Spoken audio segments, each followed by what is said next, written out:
নমস্কার বন্ধুরা, আমি শর্মিষ্ঠা কিচেনে সবাইকে স্বাগত। আজকে আমি একটা মজাদার রেসিপি আপনাদের সঙ্গে শেয়ার করছি। চিড়ের পকোড়া। আপনারা তো চিকেন পকোড়া খেয়েছেন, ভেজ পকোড়া খেয়েছেন, পনির পকোড়া খেয়েছেন, ফিশ পকোড়া খেয়েছেন, কিন্তু চিড়ের পকোড়া তো খাননি। চলুন দেখে নিই আজকে কিভাবে আমি চিড়ের পকোড়াটা বানাচ্ছি। এখানে আমি চিড়েটাকে ধুয়ে ভালো করে জল ঝরিয়ে নিয়েছি, আর এখানে কিছু সবজি নিয়েছি। এখানে নিয়েছি ক্যাপসিকাম ছোট ছোট টুকরো করে নিয়েছি, গাজর আছে ছোট টুকরো, আর এখানে আছে দুটো কাঁচা লঙ্কা। ঝালটা আপনারা যে যেরকম খান সেইভাবেই দেবেন, আপনাদের পছন্দ মতো। আর এখানে একটা ছোট সাইজের পেঁয়াজ আছে, এটাকে আমি কুচি করে নিয়েছি। আর এখানে আছে ধনেপাতা কুচি। আপনারা যদি অন্য সবজি দিতে চান আপনাদের পছন্দ মতো, আপনারা সেটা ব্যবহার করতে পারেন। তা আমি এখানে এই সবজিগুলো এখানে দিয়ে দেবো চিড়ের মধ্যে।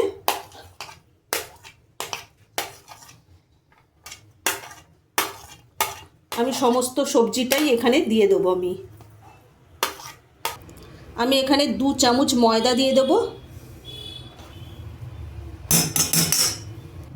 পরিমাণ মতো আমি নুন দিয়ে দিলাম। আমি এখানে কিছু মশলা দিয়ে দেব, 1/2 চামচ ধনে গুঁড়ো দিয়ে দিলাম,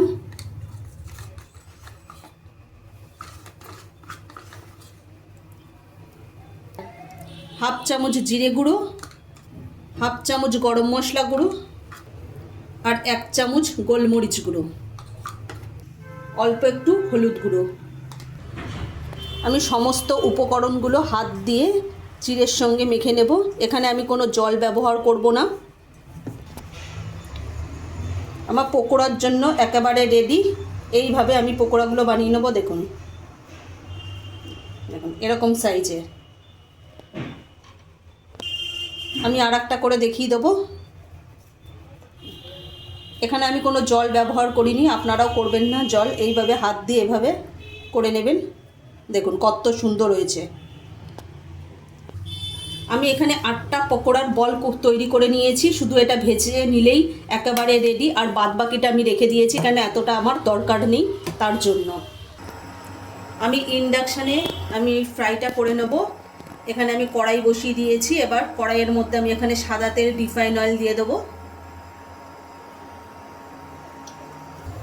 আমার তেলটা ভালোভাবে গরম হয়ে গেছে। এবার আমি পকোড়াগুলো ভেজে নেব।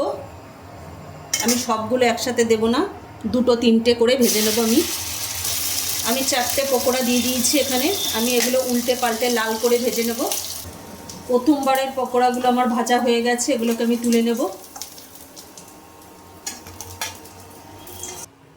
আমার চিড়ের পকোড়া একেবারে রেডি। আপনারা এইটা সন্ধ্যার সময় চা, কফি এবং মুড়ির সাথেও খেতে পারেন, কোনো অসুবিধা নেই। দারুণ লাগবে। একবার অবশ্যই বাড়িতে বানিয়ে খেয়ে দেখবেন। তাহলে চটপট একবার বাড়িতে এভাবে বানিয়ে খেয়ে দেখুন, তারপরে কমেন্ট করে জানাবেন যে কেমন লাগলো।